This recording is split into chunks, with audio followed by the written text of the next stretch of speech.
Okay, so here we are with transportation this week, and like a lot of the topics we talked about this semester, I think it's a really important one and interesting one because it interrelates so much with other topics we've covered, and of course, looking forward, it interrelates with kind of where we're going to end up. One of the final topics we're going to end up with, not the only topic left, one of the final topics around thinking about smart, sustainable cities. When we think about transportation, though, obviously there are air quality implications, there are water pollution implications, their implications on land use. It really does interrelate so much with other things that we think about throughout this course of this semester. Um, there are a series of small videos that I'm asking you to watch associated with this first lecture, and I'd ask you to please do watch them. I know maybe sometimes it seems like they're less important, they're videos, but I really, I could drone on and on about the various topics, but frankly, I love to include these small videos to give you some great, I think, thoughtful pieces other people have done on various topics related to these core lectures. Speaking of core lectures, this week again, the second kind of, well, if we want to call these lectures somehow, the distinction seems kind of strange at this point given the various ways in which we're delivering content. But the second lecture, video, whatever we want to call it, that I'll be involved with providing you is an interview again. And I hope you guys like these interviews. I've arranged, as you've seen, a couple of interviews with various folks that I think can give us some neat perspectives on these topics we're covering. And anyway, the one we're going to include this week is an interview with a colleague, Dr. Rolf Bueller. He's actually the head of our urban affairs and planning program within SPIA. But more importantly, in this context, is literally a world-renowned expert in alternative transportation. So I'm pretty excited about that. We're going to get a chance to interview Dr. Bueller on various things that relate to this course. Various topics around how we can build more sustainable transportation systems. What does that look like? What are the barriers? And how might we start to tackle those? And so, again, I hope you enjoy that. I'm looking forward to the interview. And it will only happen on Thursday, I should note. So this week, please be aware that the final video will only be posted on Thursday. But once it's there, I encourage you to watch it and think about the implications. And especially think about the implications. Again, these are apropos of the theme of the whole semester. These are not just interviews and topics on that can be thought of in silos, but they're topics that are interdisciplinary in nature, right? They bring together, as I already said, water, air, all those things, but also beyond even just environmental, that bring in considerations like what are the social implications, what are the economic implications of various choices we make. So please watch for that. So what do we mean by transportation? Well, there's a bit of a film reference here if you guys haven't seen this. John Candy, Steve Martin, planes, trains, automobiles. And of course, going beyond that, ships, buses, trams, unicycles, feet, whatever it is. But when we think about transportation, what we're really thinking about is how do we move people and goods from point A to point B effectively, efficiently, and in line with various other goals we have. And that's kind of where we're going to go from here.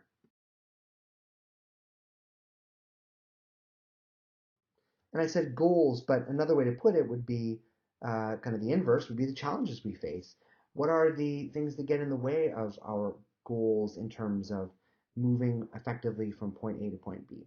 Well, one is certainly congestion. And congestion is a big issue.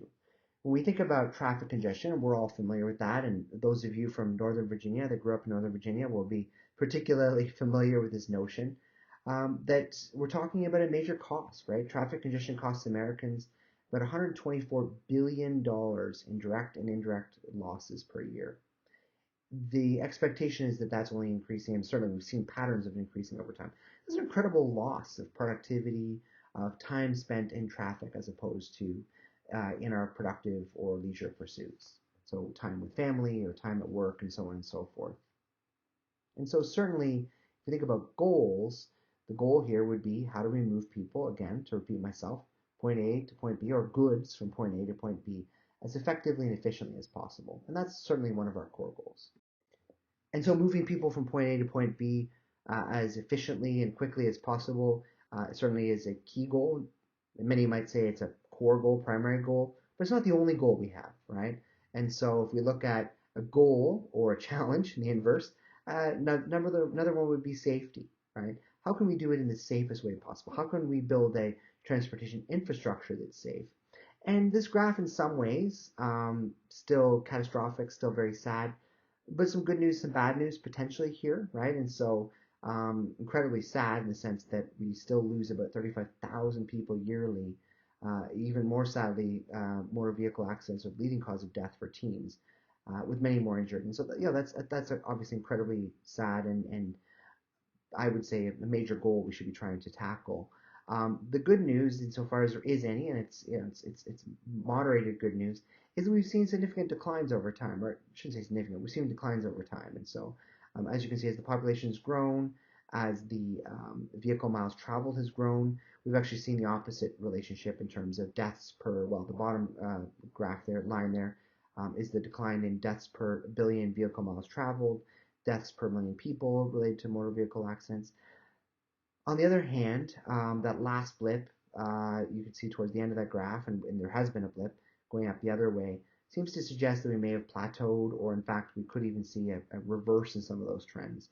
And that's despite the fact that, of course, vehicle safety with autonomous driving and that has actually increased, has continued to increase over time significantly over the last few years. And what's the answer for that? And I don't want to be too PSAE, but on the other hand, maybe I do is smartphones, right? And so thinking about how do we build a transportation system that acknowledges the fact that some of us are, I think, inappropriately, and my anecdotal evidence driving around Blacksburg suggests I'm probably right about this, are driving along looking at our phones instead of thinking about the fact that we're driving a couple of tons of steel. So anyway, point is that safety is a major issue, and I'd say if not as important, well, to some of us, at least as important as thinking about efficiency. But of course, when we're thinking about various modes, we're not just thinking about private passenger vehicles. Safety varies widely, right? And if we were in class, I'd ask you the question on the right-hand side there: what do you think is the relative safety of different modes? And people generally kind of get this quasi right, but they don't have a sense of the order of magnitude. And particularly, I don't know, maybe it's not surprising to you all, maybe you all know this, but that, for example, commercial aviation actually is quite safe, by far the safest.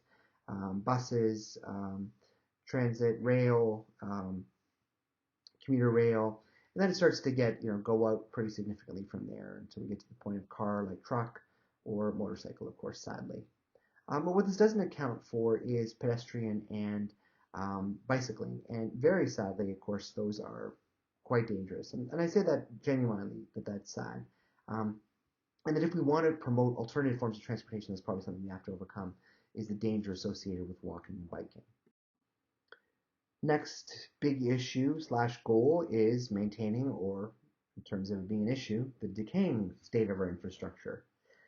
And decaying it is. And so if we look at the American Society of Civil Engineers, now granted, of course, they're civil engineers, they are invested in building infrastructure, but nonetheless, they're also experts in infrastructure, and they put together these report cards, and they're not very positive. And so if we look at America's grade, quote unquote, overall in infrastructure, we're getting about a D plus. And look at transportation, D. And so we look at transit, the growing use of transportation, and we have indeed seen significant growth over time and use of public transit, but that's not matched with funding. So we see it decaying faster than it's being repaired. And about 45% of households, of course, lack access in the first place to that system. And so there's some major challenges there in terms of building and maintaining a system that is able to meet the needs of our citizenry. And roads, sadly, fare no better. We have a lot of roads that look something like this: rebar showing, concrete falling off. About 42% of major urban highways are congested, costing about $101 billion annually. The Federal Highway Administration estimates that about $170 billion per year would be needed to improve conditions and performance. And right now, on average, if you look across the country, we're not investing anywhere close to that ratio. If you want a little bit of good news, Virginia is slightly better, but still not in great shape. So Virginia's overall grade for infrastructure is C minus. As you can see, if we look at transportation infrastructure, bridges get a C, roads, unfortunately, Virginia get about a D. And rail and transit gets about a C minus. So not great, a little bit better than the national average, but certainly not stellar. So efficiency, safety, maintenance, those are the traditional things we think about when we think about goals in our transportation systems. But increasingly, environmental concerns have become important. One is certainly the wider life cycle impact of our transportation system, right? What are the not only the immediate obvious costs of, for example, burning fossil fuels, but what are the life cycle impacts of our transportation system? And there's a short video one of the first short videos I'll ask you to watch supplementary to this is this one on the life cycle or embodied energy within a car. Just a way to think about what are the wider implications and what are some ways we might think about the implications of our transportation system beyond, as I said, the obvious, say, greenhouse gas emissions. And I don't ask you to watch that video and think about the embodied energy and resources in a car to discount those emissions. And by the way, not just greenhouse gas emissions, air pollution writ large, smog, sulfur dioxide, other pollutants. But if we think about greenhouse gas emissions, where is our energy use, which correlates at least to some degree with those emissions? Well, as you can see, transportation is the largest chunk of energy use in the United States, the largest chunk. So industrial use only accounts for about 23.9%. In our residential sphere, we account for about 10.6%, commercial 8.3%. Transportation, on the other hand, about 27%. So that's an incredible proportion of our energy consumption that goes towards transportation.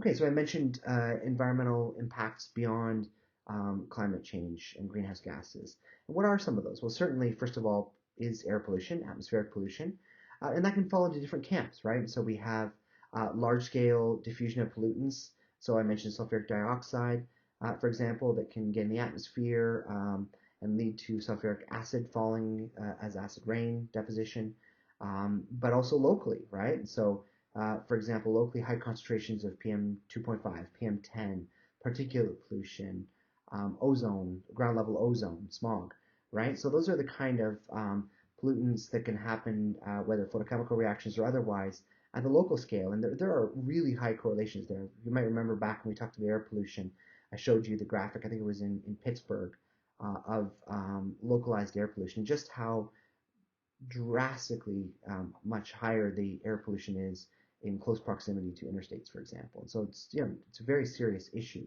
But then, of course, we also have climate change, which I mentioned earlier. Hydrospheric. And so we think about things, as I said, diffusion of pollutants through things that can lead to things like the acidification, the creation or deposition of organic compounds, rather, like aluminum, nitrate pollution, infrastructure impacts, and so things like acid rain that can deteriorate infrastructure over time. In our lithosphere, right, loss of flora and fauna, heavy metals, extraction of minerals that can have real impacts on the lithosphere. And our aquatic ecosphere, so the alteration of ecosystems. For example, talked about freshwater salinization a couple weeks back, a project I'm working on, and how these pollutants, for example, salt put on roads, de-icers, can lead to impacts on our aquatic ecospheres and our land ecospheres, right? So impacts on vegetation, impacts on food supplies. And that goes beyond just with the direct pollution to things like the disruption of our habitats, disruption of our ecosystems through, for example, disruptions to land, right? When we build transportation infrastructure. And last but not least, our human ecospheres, right? Odor, noise, cardiorespiratory problems, decreased life expectancy, which is a reality, injures, damages to infrastructure, the various ways in which the transportation system can be bad for our health and bad for the environment. Another short video I'll ask you to watch on the relationships between environmental impacts and transportation is this video, and it's just again, it's kind of for fun. It's a question that many of us ask, right? There's been all this discussion around are electric cars, EV cars better? And the video goes through some of the cost-benefit analysis, and long and short is yes, they typically are better. How much better is a direct consequence of last week's topic. How is energy created? And in Virginia, not that long ago, one would have said, oh, the benefits are really marginal or not that great because our power or electricity is coming from dirty sources. As we talked about last week, that's changing rapidly. And the more that changes, the more the value proposition in environmental sense of electric cars gets better. But nonetheless, I ask you to watch this video and think about it. Another debate for the ages is should you fly or should you drive? Interesting to see how the numbers have changed over time in terms of the energy consumption per various modes. As you can see, it's declined for some, kind of flatlined for others, weirdly gone up for some. I'm assuming that's as a consequence of lower usage and lower densities, but I don't know with the case of buses. I'm curious myself, to be honest. Either way, it's interesting. It shows perhaps unsurprisingly, that rail consistently over time remains at the bottom. It's if you want to think about environmental impact, is the way to travel. Um, but that aircraft, interestingly, has declined significantly, and some of that is just efficiencies. A lot of that is efficiencies in aircraft. Some of it is also, frankly, that we, as much as we complain, and I will be first and foremost to complain about being packed more and more sardines into planes, the better airlines have got it at, well, outside of COVID era, filling planes, of fitting as many people in as possible, realistically reduces consumption per person. And so we've seen quite a decline there. But it's nonetheless interesting data, I think. Another thing we should think about, and this of course does relate directly to thinking about environmental impacts, but goes beyond that, is the relationship or nexus between our transportation decisions or transportation systems and our urban planning decisions. And of course, in a course on environmental policy and planning, this is particularly germane, I think, is thinking about what does that look like? What is sprawl? What does it mean? Um, do we have a good job of, as the question asked there, of capturing the externalities associated with sprawl? And the short answer is no, right? We don't necessarily do a good job of incorporating the costs of the necessary additional infrastructure, the necessary, certainly, environmental externalities. But that this directly relates to our transportation system, right? So you might be saying, well, what does this have to do with transportation? Well, the more we essentially subsidize certain urban forms through the transportation infrastructure, for example, we're willing to provide, the more we make them seem viable, right? The more we make them seem like the most cost effective, the best way, when in fact they may not be, right? We may just not be appropriately integrating those externalities. And so suburbanization, for example, has real costs. And I don't know how many of you can read the diagram, but it's interesting. It's really interesting, right? The costs, some of them are more obvious. Um, Things like the additional costs of purchasing automobiles, maintaining automobiles.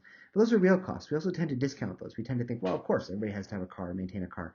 It's not true in, for example, Europe, right? Many European countries, a family, a middle class family, might only have one car instead of two. It might be a smaller car, right? So those costs are lower. Um, Certainly, as I said, we think about the ways in which governments subsidize infrastructure, build roads, and so on, the costs of collisions, of even things that, again, may not be obvious right away, but like obesity, right? Um, the ways that we can think about loss of land, right? So we talk about habitat, we talk about green space, those losses. But of course, that there are solutions, right? So how can we move away from that model? Various ways, right? One would be through integrating the externalities, integrating those costs into our accounting when we think about the pros and cons of various urban forms. But it's also about making investments, right? There's an illusion that public transit is somehow, plot of government to spend all this money on people who don't deserve it, and whereas roads are not. Well, to some degree, it's not true, right? We actually subsidize roads and private transportation a lot. And so could we do more to subsidize, say, things like public transit more? And I include this graphic just to show that a different world is so possible, right? And so if you look at the bottom city there, Amsterdam, and I know Amsterdam's somewhat unique. We're unlikely to get there with every American city, and I fully appreciate that. But just look at the modal shift there. So if we add up walking, cycling, and public transit, well over 70% of the miles traveled in Amsterdam are not in either public trans, or sorry, are not in private vehicle, I meant to say. If we look at other cities, and it's not just there, right? Barcelona, Bogota, Delhi, Shanghai, Tokyo, and those cities are interesting because while they're all large cities, they're in a variety of different places and also, frankly, a variety of different wealths, right? You've got Bogota, which is, you know, middle income global south city, all the way to Tokyo, one of the sort of wealthiest cities in the world. Yet they all share this in common. And then we see cities, mostly North American cities, that frankly are quite far behind, right? So cities like Toronto, the first list, where it's just over 40%, but which is pretty small for a big city, right? Of the shift that's not private transportation. Um, if we look at New York, does a little better. In fact, New York, of course, does probably the best among North American cities, but still not great. Certainly, LA deplorably bad for a huge city, less than 20%. So in other words, over 80% private automobile. Um, Chicago, you can see as well as I can that we see a range here. But so, what do the policy choices look like to get us to these higher ratios of non-private vehicle usage? Well, one is that right now we subsidize driving, right? And so, um, could we integrate or internalize some of those external costs by things like gas taxes? It's very controversial, but it's certainly proposed. It's certainly the way it works elsewhere in the world. We invest heavily in road infrastructure, especially in suburban roads, and not necessarily as well in other networks. So it could be shift funding. Um, in general, could be promote through land use decisions ways or things that would encourage us to maybe settle a little differently that would reduce some of that sprawl. And of course, there are things that have been done. And so this is a vision for high-speed rail in America. And I don't want to sell short the incredible ambition, planning, work that's done by proponents of building systems like this out. But as the picture in the bottom right hand shows you, it doesn't always pan out well. There are various issues that are raised by communities. In this case, you can see this is, I believe, in California. Proposed new high-speed line, met tremendous opposition, including from communities that would like to present themselves as kind of liberal, friendly to the environment. But once, NIMBYism, once there was a proposal for this high-speed line to go through their neighborhoods, their wealthy enclaves, suddenly weren't so friendly to these things. And so that's a real challenge here. This primacy of private property rights and notion of strength of NIMBYism can be a real barrier to this kind of investment. And this lack of investment, this opposition to making these kinds of infrastructure choices and investments has been consequential, right? And so the United States has frankly fallen behind while other countries have rocketed ahead. And China is probably the most stark example there. So China and the United States are interestingly very similar in size geographically. China obviously has more people, but in terms of geographical size, pretty similar. And the eastern seaboard of the United States compares pretty interestingly and nicely to the eastern seaboard of China. Um, China has invested massively in high-speed rail, 350 kilometer hour per hour train lines linking various major cities, and just in general, major investment in high speed. Whereas the United States, depending on how you define high speed, the United States really has no high-speed rail at this point. And I mentioned China, but in China, in many ways, is probably the most stark, incredible, ramping up in a short amount of time. But various European countries over the last few decades, years, whatever, have invested heavily as well. And it's really transformed the ways in which the modal share within Europe. And so a few years ago, it was much more common to fly between various European cities. But the investment in high-speed rail has really changed that proposition. And so more and more people are able to travel at incredibly high speeds between cities in Europe. And I think that's pretty incredible.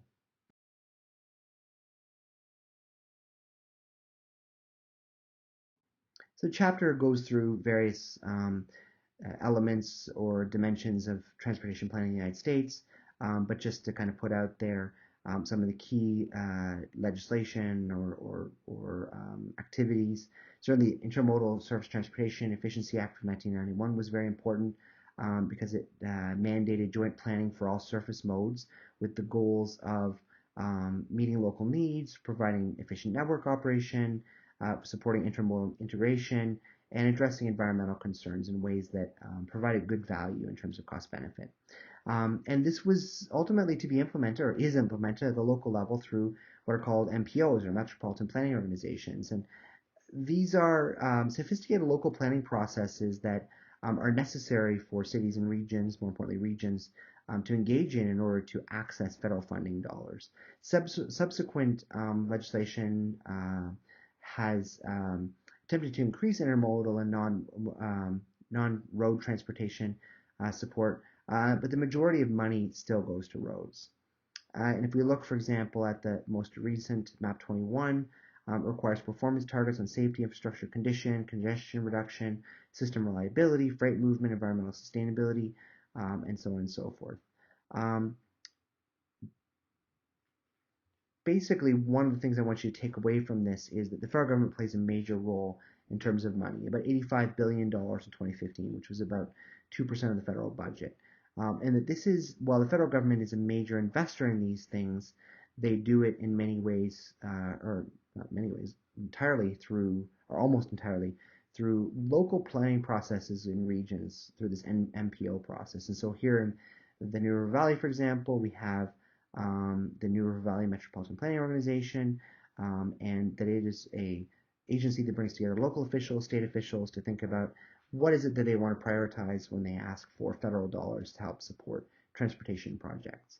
And that's true, this is a very small MPO. For comparative purposes, an MPO in the Washington area serves, Washington, D.C. and the suburbs in Virginia and Maryland. Much larger, much more sophisticated MPO that's engaged in much more in various ways in planning. Another video I'm going to ask you to watch, I'm not going to speak through it here now, but it's a video talks about transit-oriented development in Arlington County.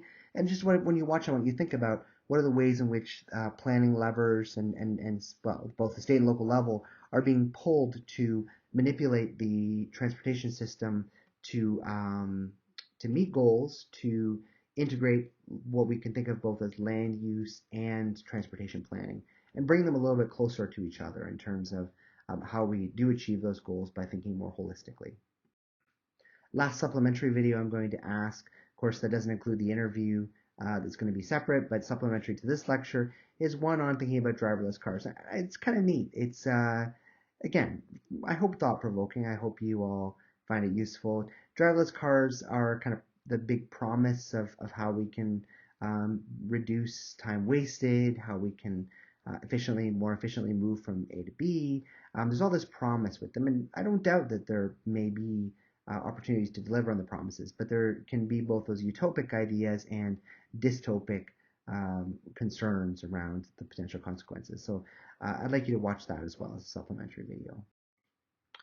And so we've thought about various challenges or problems associated with transportation system as it is now. And we've hinted at some solutions, but what we'd like you to do is think a little bit more on your own about what are some viable policy solutions. For example, if we think about increasing the cost of driving, congestion charges, higher parking rates, are those viable solutions? And what are some of the barriers to the adoption? What are some of the things that might keep us from adopting those as solutions? Those would be sticks, right? Congestion charges, higher parking. Should we provide carrots? Should we be providing better alternatives? Should we be investing more in public transit, bike lanes? Again, those may be viable solutions. What do they look like? How do we exercise them? How do we implement them? What are some of the barriers that might prevent us from getting there? And of course, very much related to this notion of this not as a standalone system, but as an integrated system that I think, necessarily should think of holistically, and its environmental consequences, its social consequences, its interrelationships with our land use planning, and so on and so forth, is how could we do a better job of building smart, sustainable cities that don't just account for, but do account for transportation systems, transportation needs, for example, through coordinated regional planning. And so some things I want you to keep in mind. So again, encourage you to please ask you to please watch the supplementary videos to this, and remind you that there's going to be the interview posted later this week with Rolf Buehler that I look forward to and hope you do too.